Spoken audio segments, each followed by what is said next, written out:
Moneymaker says, yes, I will. All right. Thank you so much, Mo Gaines, and thank you so much, Moneymaker. Let me just do a thing here and see if I get any more. No, that's it. All right, gentlemen. That person said check Larry Gomes. Is that facility, that driving facility still open? Because I know the stadium closed down and the Gympia complex, and I know they stopped the Savannah to walk in. The Queen's Park Savannah walk-in is also shut down. It's just health centers now, as far as I'm aware. And as far as I'm aware, they have no more Pfizer. And as far as I'm aware, they have no more Pfizer. You're right. Yeah, they only have at least only Pfizer for children 5 to 11. I think they have. Yeah, all they have is Sinopharm and Johnson & Johnson. Yeah. Well, why is your camera so cloudy? I don't know. You don't see my wiping it just now. I really don't know. So I think people who want to get their second booster or first booster, and were still hoping that they would still be Pfizer, you'll have to wait, I guess, until the private sector brings it in, or until you travel and get it abroad. Because the Ministry of Health doesn't seem very interested in trying to get in. Well, I guess people weren't interested in getting it in the first place, so they all expired. Well, they didn't pay for it anyway. The Pfizer? No. You sure? Yes, they were all donations. Yep. From the United States. So you might as well get it, at least as have some in stock for those who, because there is a cohort of people over 60, and I think the US is moving to all adults getting the fourth vaccine, the fourth booster shot. So so be having bad mind because people not using the Pfizer, so you ain't going to try to get it anymore. It's not productive. Well, true. Well, I actually took my son who had to get his second Pfizer. He went just before they expired, and there were only elderly people there. Yeah, because people over the age of 60, according to our procedures and policy, only people over the age of 60 are entitled to the second booster unless you have some sort of immunocompromised or some other sort of comorbidity of some sort. Pre-existing condition. Some pre-existing condition. So, but my point is, because the Pfizer done, and because it wasn't taken up like how you wanted it to be taken up, does not mean you don't make efforts to still have it. Because there's still people over the age of 60 who require it for the second booster. And especially as other countries are now moving to all adults getting that second booster shot. Because BA5, you just indicated that BA5 is here and it's in the country. So why would you not be making efforts? That's how it comes across to me. It comes across that way. Well, they want to use the Pfizer. We're going to try and get none. Hold on the tail. Which is not how you do. Which is not how you do health policy. That's not how you do it. Yeah. You have to take your personal opinion and ego out of it. Yeah, true. As I say, the only thing would have been considered is the expense of it. But you said we got all free. We got all, so even if we have to spend money for it now, we didn't spend money for it before. Okay. Anyway, our poll this morning, Richard, remind us. Will you be still wearing your mask, even in certain situations, despite the lifting of the mask mandate? We had 30 people voting on the poll this morning. Of the 30 people, 29 of you said yes, you will still be wearing your mask. One person said no. Well, if I could just look at the anecdotal evidence that I saw walking around Arima this morning, we're walking down Arima this morning, certainly the vast majority of people had their mask. Well, if I could juxtapose that same anecdotal evidence that you got in Arima this morning by what I saw on the Avenue on Saturday, well, they ain't wearing it. Well, the Avenue wasn't wearing masks long before the mask mandate. Once people were lining, the masks were off. So in areas where people are lining, because sometimes when I go Brooklyn Bar, or even if I go to like One Woodbrook Place and stuff like that, and people are hanging, no, people are not wearing their masks. Well, especially if you're having drinks, you ain't going to put on your mask and take it off when you take a sip. No. You leave your mask off. And that is the case in a restaurant, so bars have gone the same way. Wendell, why are you turning off your camera again? No, I was just... I'm still trying to clear it's clean. It's clean. It's fine now. Let's welcome our guest this morning. So let's say good morning, good night to Yasina Gonzalez. What's happening? Good morning. How are you? Blessed to you all. Morning, we are not Thank bad you so at much. all. Of course, welcome to Power 102 Breakfast Show. We have Paul Richard Ragoobarsingh, and Wendell is here with us as well. Wendell Stephen. Buenos dias. Yes, good morning. How are you?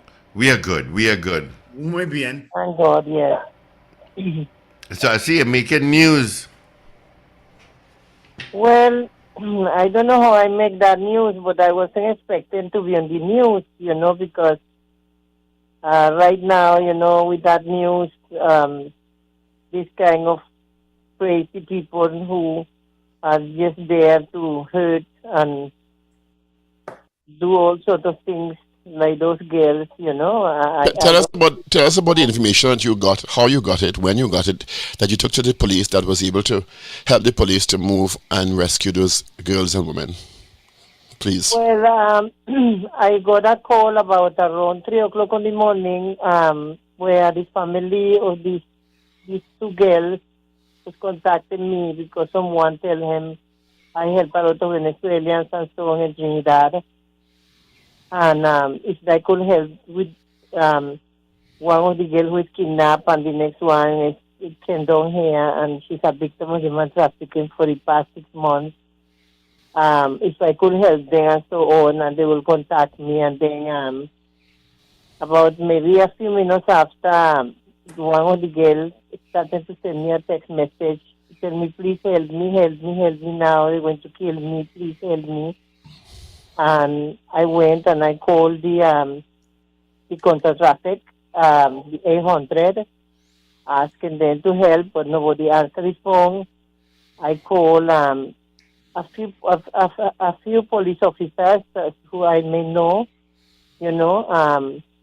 asking for help because they say they run away and they are hidden in somewhere in Chagonas, somewhere there, and there is nobody to help them, and they're afraid because when they run away from the place where they was staying in Nupia, they were scared because they actually run away. They say about around 17 of them wanted to run too, but they were scared too because the people who was keeping them there, they was treating them really badly, and they was beating them and raping them, and it was like almost every day they was raped inside in that place. So, And Ms. Gonzalez. it was brave enough to run away. Ms. Gonzalez. So the captors, they weren't arrested by the police then because they were not, the girls were not at the place that they were held captive at the point in time. Is that accurate? Yes. They wasn't there. They was already left the place where they was keeping them. It was an apartment. Okay, so were they able to direct the police as to where they were being kept? No, because in any way the police was there, I went and rescued them in my own. Right, but they weren't rescued from where they were being held captive. Am I getting that correct? Well, I don't know if I understand what you say, sorry, but they left the place already. Right. And they was hidden in the bush, somewhere in the bush around there in Kunupia. Mm-hmm. Because when I went for them, I have difficulties in finding them. I did not know where it was, and that place was really lonely, and right. I was looking for them. So what I'm asking is that were they able to direct the police to where they were originally being held captive? Yes, but that was the following day. That was in the same night. Right. Ms. Gonzalez, so what you're saying is that you went alone to the place that the girls were, not the original place, and you alone were able to rescue them. When did the police become involved? The police came involved the next day. So you had already rescued the two girls from this new place before the police became involved. Yes. The other, they say there were 12 girls. Is it all 12 girls or just the two for 16 and 17-year-old that you were able to rescue first? Well, I was expecting that the 12 of them could have run out to the place, but like they got scared because the dog was barking or something like that. They were saying so the two of them was able to run, and they are the one that I went and rescued. I was thinking it was going to be more of them because my plan was I will rescue all of them and I will try to get 999 number to come.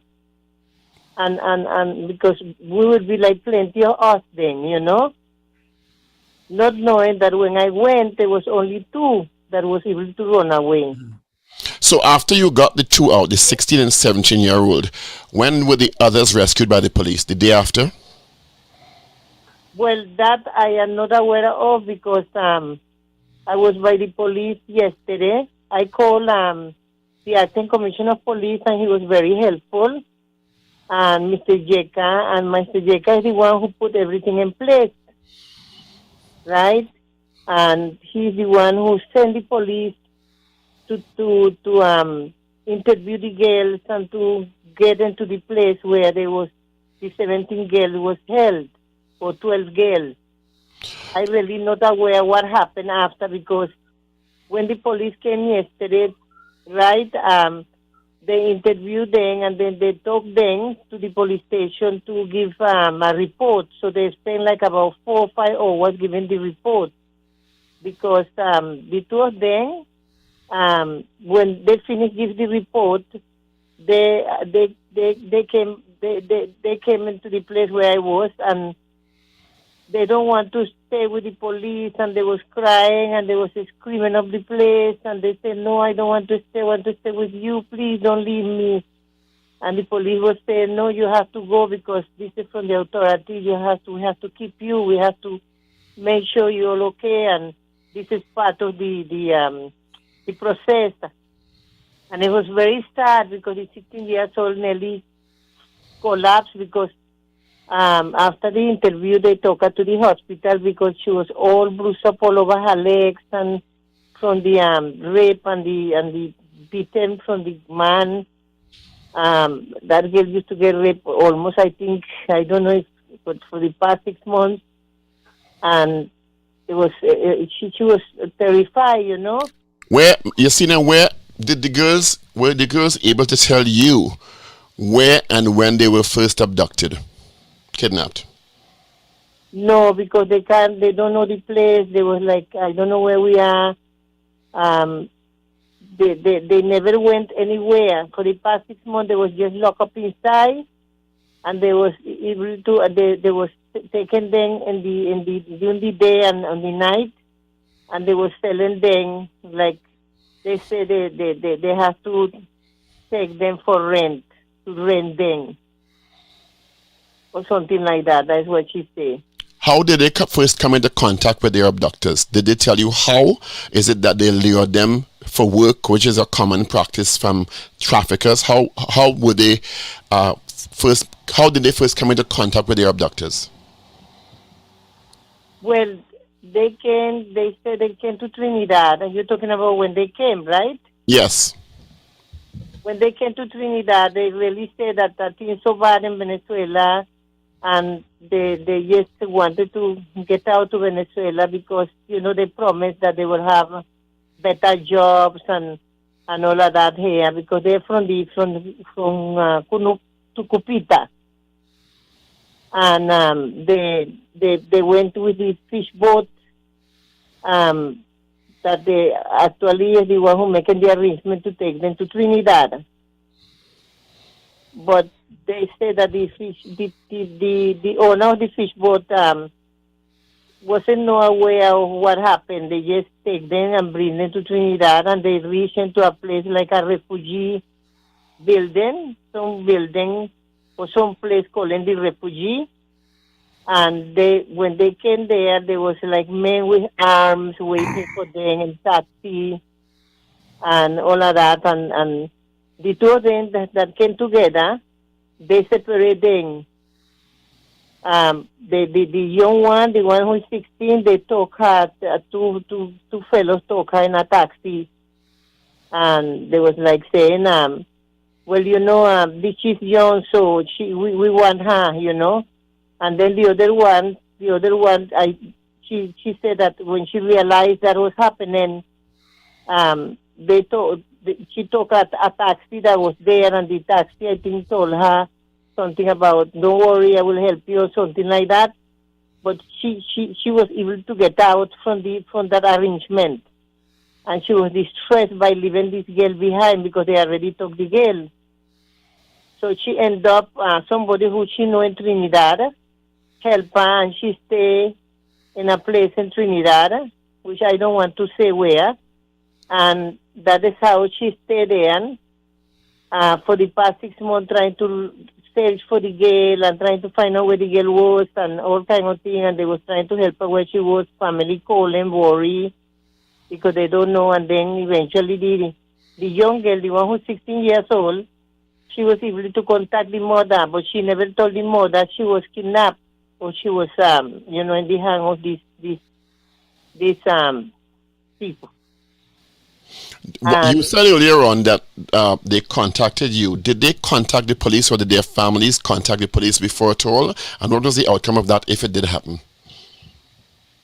No, they contact me. The person who contact me, right, contact me in the behalf of the girl who was able to run away from when she came to Trinidad. Why didn't they call the police? About that. The girl who was able to run away, right? Remember, they took the young girl in the refugee place. They call it the refugee place. When they arrived to Trinidad, they have different. Is that refugee place an official government sanctioned place, or is that an informal refugee place? Informal. They just setting up that for the victim of human trafficking. What part of Trinidad is it located? You don't have to give us the exact place, but what part of Trinidad is that place located? Well, that is not the only place. They have different places. They have a place in Mayaro. They have a place in Moruga. They have a place in, I think in San Fernando. Right, but the place, I'm speaking about the place that they were taken to. Right. What part of Trinidad is that place? Well, somewhere there in some place where the boat arrived. Is it on the south coast, on the east coast, on the west coast? Everywhere there is a refugee place. No, I'm speaking specifically, Ms. Gonzalez, we're speaking specifically about this place that you referred to that they were taken to. The place where they came, you mean? Yes. Well, they say that they don't know because they don't know Trinidad. They don't know. Are there reports of other young women that you've had who may be in a similar situation who have not been rescued? Yes, a lot, every day. It's a lot of them. They have men with guns waiting for them, and they waiting, and they say which one is a virgin, and they choose them, they pick them, they say no, this one, and that one goes so, and that one goes so, and they have women, Venezuelan women involved too, who are victims, but they put them to work. It's a whole operation. And this is happening when they enter Trinidad, or this is happening at other points around the country? Is this happening as soon as they come in on the boat? Well, when they come into the boat, they come from Tucupita, right? And they reach in a place called the Barria, which is a point where there is another boat who will pick them, right? And then that boat will take them someplace, El Diablo, whatever it is, I can't remember right now. And then from when they reach in that island, they have to go through bushes and in the forest now, and they have to go fast, quick, because they have a lot of men with gun and things that raping them and killing them, I don't know. This is in Venezuela we're talking about, right? We're talking about between Venezuela and Trinidad, because if they reach in that place, after they leave the barrier is a point where they reach where they have a Marindian living there, between Trinidad and Venezuela. That is where the barrier is a place where they actually is like a bridge or something, and underneath the bridge that's where they hide the drugs and all sorts of things. And when they see the Guardia Nacional coming in, they hide all of them underneath that bridge for This hours in the is water. in Venezuela. Yes. Okay. So this is part of the process of getting out of Venezuela. Yes, it's very Okay. bad. And then when they reach in the barrier, and there is another boat to pick them, and they leave the barrier, they see the sea and the river meet together, and that's when the big waves coming in, and that's where people lose their life, and the boat capitated and all kind of thing, and it's plenty risk and danger, because then after that they have to go into another island in Trinidad, and in that island they have to go through a forest, and from the forest they have to walk in the river, something like in the river, and then they go across to the place they call in the refugee place. And this is but this part of it is in Trinidad. That barrier or island you're speaking about, and the refugee place, those are places in Trinidad we're speaking about? No, the barrier place is Venezuela. Venezuela. The barrier is the point. The barrier is the point where that is in Venezuela. Right. So when they get to Trinidad, what happens? They go into a place, an island, calling, they have two places, I think, something calling, I will get the name for you, El Diablo. Island, you said? Sorry? An island, you say? Are you saying an island in Trinidad? Yeah, Like that's a what little- she said. Like a little island, like. Remember, there's small That island- islands, that so island- small rocks that like around the island- country. You know. Yes. That they actually, in Chagoramas, the Coast Guard could actually, the Chagoramas heliport, the Coast Guard, know all of that, They know all those places there, because they could actually see from far. Remember, there are Monos and all those islands. There are several small islands between Yeah, one island. I know. Trinidad and Venezuela. Yeah. Yasina, there's another situation I wanted to know if you can comment on that I have had reports about, where Venezuelan women are offered domestic work by families and are also being exploited. In some cases, they have to comply with sexual demands of people who have them in these domestic work situations. Have you heard about that? Oh, I get a report all the time. I have a whole sort of information about that too. It's horrible. It's terrible. So And is it that the state machinery in Trinidad and Tobago is not robust enough in trying to deal with all of these situations affecting Venezuelan immigrants, particularly women and girls? Because you have the Coast Guard, you have the Army, there's a counter-trafficking unit.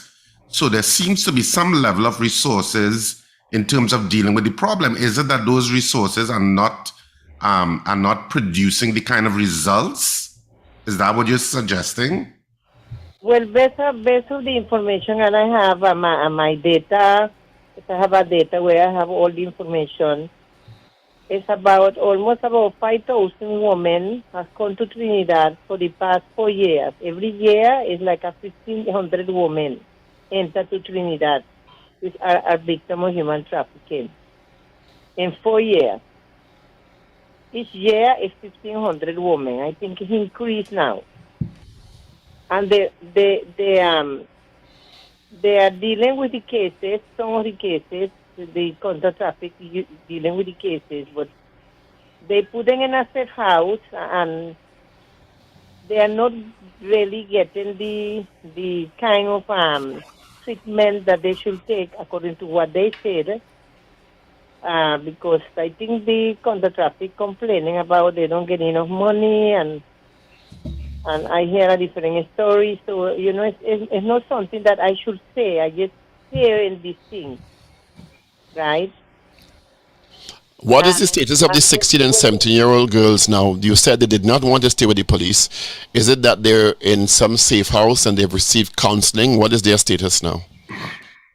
yes, they put them in a safe house where they receive counseling. Yes, but basically the safe house where they put them is not a very safe house in the sense that one of the safe house, there was another cases of victim of human trafficking that I rescue a lot of girls, I mean, I don't really say much about that because, I don't want to expose myself into any danger as it is now.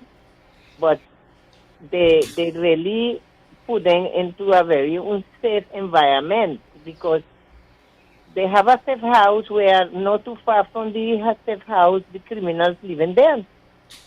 And then Bell. And the police know this? Do you know if the police are aware? Because if you know, have you reported that the safe house is in close proximity to where the alleged criminals are? They have a safe house where they have one girl I know, and she said every night she only hears gunshot. It's not far away from the criminals. It's very unsafe. Very, very unsafe. And I know where the safe house is because I was able to get the opportunity to carry for them like food and clothes and so on too. Well, the issue of hearing gunshots in an area is not alien to a lot of areas now. So how do you describe the safe house as being in an area with criminals? Well, because basically the criminal living not too far away from the safe house. And it's a dangerous place. It's rough. It's very rough that you will know if you drive there, you will see character there on the road that, like when people are smoking plenty weed or selling drugs. But have the girls in this safe house, the occupants in I this have house, been going there, I have been going there. have they said that they've been approached by any criminals from the area? Because that's the real issue here. Because feeling that they're criminals in the area and you suspecting that is one thing, but if they've approached the girls or the house itself, it's something else. Well, there is a lot of report that I really don't want to say much about it because it's a very high profile information where it is very difficult for me to really come out and say it just like that. But it is a lot going on and in the sense of those victims of human trafficking and exposed to danger and One of the reports stated that I'm very, very scared to talk too much about that. Understood. One of the reports, Yesina, said that the girls' handlers was a man from the Dominican Republic. How did they come by that information? Is it that he had a Spanish accent? Is it that he stated to them that he was from the Dominican Republic? Because the girl who actually, the one who was kidnapped, because the girl who is 16, she was a victim of human trafficking for the past 6 months, right? And the other girl, she just happened to go and look for that girl. But she was kidnapped. She was kidnapped on the same day when she was kidnapped, it's the same day that she was able to run out with the girl. And that is how she contacted whoever she knew, and the person and the family, whoever it is relative, contact me, and that's how I get involved in this. But she got away the same day she was kidnapped. Is that what you just said? Yes. And how did they contact? By phone? Were they allowed to keep their phones? Because the girl who was kidnapped, she have a phone, hiding a phone. Because when she said that she asked the girl, asked them if they could allow me to visit you, right? Because in 6 months, apparently, they was given her an opportunity like to contact the mother and do the transfer for the mother because the mother never knew that she was victim of human trafficking. None of the family knew anything. She kept it her secret because she don't want to worry the mother because the mother I think the mother not too well. And she kept it as a secret. And the only one who knew that she was kidnapped, she was a victim of human trafficking is the girl who came down with her, who was able to get away from the whole thing. And she the girl asked them if this friend could visit her, but they was kind of giving her like little bit of opportunity to this because I believe she's 6 months and she's doing everything they say and all of that. And they say yes, let her come. And when she reached, they kidnap her. They did not allow her to leave the place. They say you can't leave. But So did how the did girl they eventually get away? but even before that, did the girl who is kidnapped is inviting somebody else to visit her? It just seems a little odd. That is it that she wanted her to rescue her because she may have been kidnapped too. That's just it when you think about it.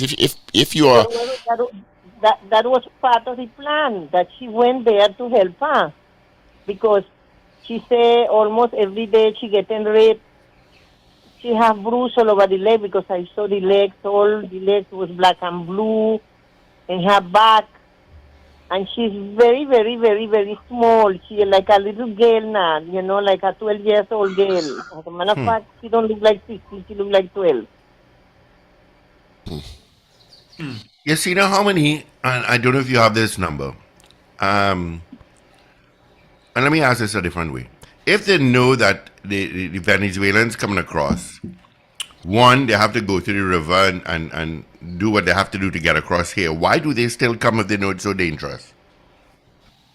Well, remember they have advertised on Facebook and different social media, job for you in Trinidad, in a restaurant, and those people really don't know how dangerous it is until they reach here. It's just the same way how the Venezuelans leaving to go to Mexico, and they go through that river, that forest, and even the alligators eat. A lot of them die and dying right now.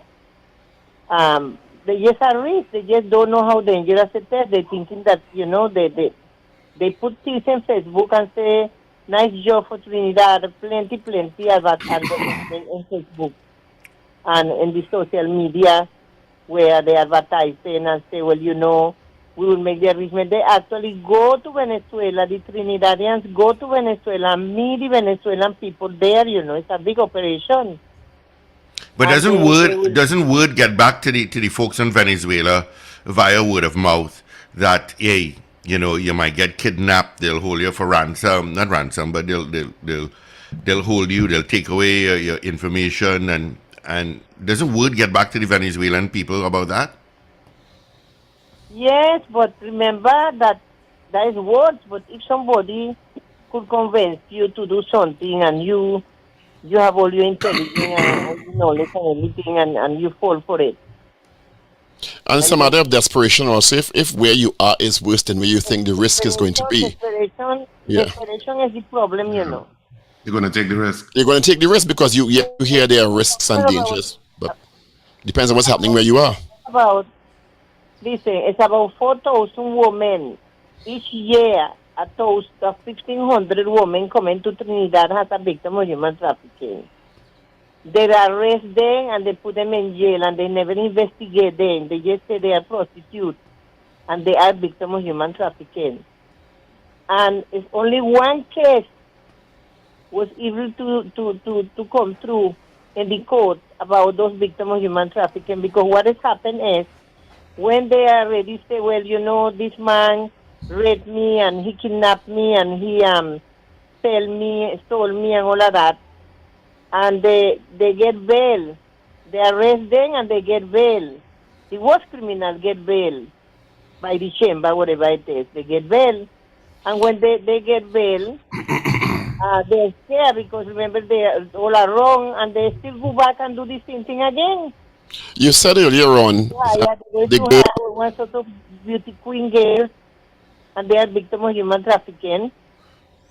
And it's only one case was able to come through because what happened is that the process is long, and while the process long, they kept them in a safe house where they can't go nowhere, they can't walk, they have to be protected, and they get frustrated now. Some of them, they just get frustrated and they say, look, I am fed up of being inside here. I don't have a life. Let me go back to Venezuela. And some of them, they go back to the police and they tell the police, look, I don't want to go through that matter and I want to go back. And they will put them in the boat. I believe that with some kind of immigration officer, and they will carry them. Because the last case of a girl, she came and she was fooled by a friend from Venezuela who was part of the that operation. And when she reached here, it was a different story. They sold her, and I was able to help her, to help that girl. And when I took her down to the traffic unit, talked to the director there, and she was very helpful, and she took all the information. So you're saying that there are Venezuelan women also who are involved with these captors who are luring the girls here? Yeah, I was just about to ask that, Paul. Is it that it's Venezuelans who are mostly involved in this trafficking now in Trinidad, Yesenia? Well, remember this operation, Trinidadians and Venezuelans, they work together. Trinidadians go there, they even buy property and things because property cheap now. And there's a big operation together with the Venezuelans. Some of the Venezuelan women who are involved, the one who is dressed them and take them to the club, and all of that. But they also are victims. They also became the lover of the man who is actually the trafficker. Yeah, they're doing it against their will sometimes. Yeah, see that earlier on, I just want to clarify something. You said that the girl had a hidden cell phone, and she used this cell phone to call the other girl who was also kidnapped. So the captors are when they found out she had a cell phone, because you said they allowed her to call. How does that work? Well, I think sometimes they get distracted now because they have camera in the place, and they use like places like a spa and things like that, where they take them to the spa and they have all the clients. Like that girl, 12 years old, 16 years old. She said she have 8 clients a night. So when they were allowed to make a call, they will quickly send information, quickly, fast, and they delete it. This is from the men who come to have sex with them, because I refuse to call them a client. Yes. Oh, this is Yeah. a lot. And what they do It's crazy. And what they do too is that when they take them to the spa, they have them naked, and they come in and see where I like this one, or I like that one, or I like that one, I like that one, in a special room. All the operation is run by a It spa. just sounds like slavery. Yeah, It does, doesn't it? It clearly is. It's clearly is a prostitution ring taking place. And they have to pay. They have to pay a bill. A debt $16,000, $20,000 for the ticket, for all the expenses. They have to pay them back, and only they give them 500 PT a week. So we it's work on the night and on the day. You see now how much they pay to come across from Venezuela to Trinidad? How much? Sorry. How much? What's it cost to come across by boat? But remember, they're coming in an illegal boat, so I don't know. I really don't know about how much. But I think basically it's like about. I really can't remember. No, it varies. Because some of them, they don't have to pay the boat. They say no, we pay everything for you in Trinidad. It's all inclusive. Yeah, because they're luring them, so they'll make it look like if it's for free. Yeah. Yes, and then when they reach here, they say, well, you have to pay for this and you have to pay for that. They start to buy clothes for them, buy shoes for them, makeup kits for them. They even take them to the penny. Why? Because remember, when they come here, they don't know Trinidad, and they don't know nothing. They take away the passport. The first thing when they reach is to slap them and rape them. right?